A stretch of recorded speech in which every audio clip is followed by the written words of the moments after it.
The gentleman, the man in charge of Iran's Atomic Energy Organization, says that the Islamic Republic has prepared the infrastructure for its Natanz facility to enrich uranium up to a level of 1 million SWU, or separative work units.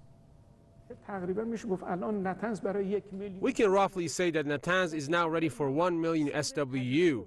If we were to follow the natural trend, this could take 7 to 8 years. This does not mean that Tehran will begin making advanced centrifuges for industrial purposes. SWU is a standard measure of the effort needed to separate isotopes of uranium during an enrichment process. Salehi was speaking from the Centrifuge Assembly Center at Natanz, which he said will be operational in a month. Well, he says that Iran will assemble centrifuges within the framework of the 2015 nuclear deal with the aim of expanding its research and development. Salehi's comments come after the leader of the Islamic Revolution called on the Atomic Energy Organization to make preparations for the enrichment of uranium without any delay. That's in the wake of Washington's withdrawal from the JCPOA. From London, let's bring you Marcus Papadopoulos, who's a publisher and editor with Politics First. Good to see you, sir. Marcus, in what context do you see this Iran preparing the infrastructure for further uranium enrichment? Of course, it is within the JCPOA, but Iran does not intend to go back if the JCPOA expires or collapses. It doesn't want to go to start from scratch.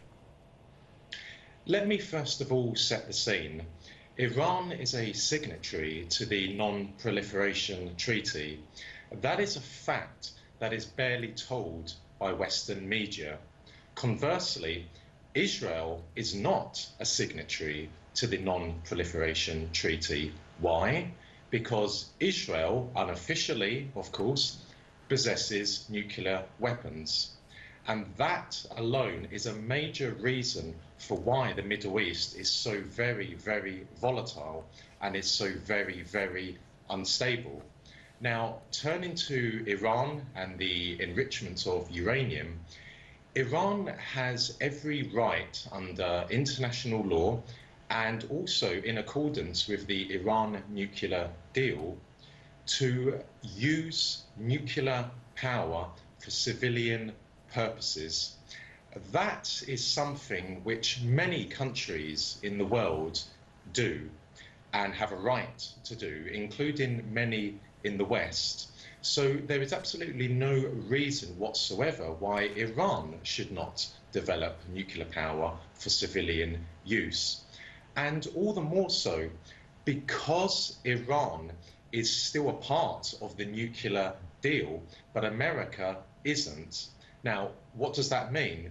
What that means is that the future of the Iran nuclear deal really is in doubt because the key country, America, is no longer part of the deal. And we know that that really potentially constitutes a very major security threat to Iran. And the American president, Donald Trump, has already said that there will be severe sanctions to be placed on Iran.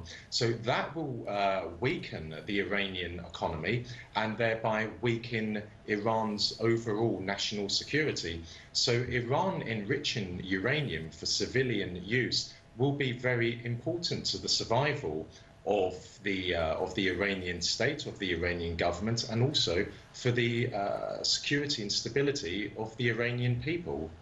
All right, appreciate your comments and insight. That was Marcus Papadopoulos, publisher and editor with Politics First.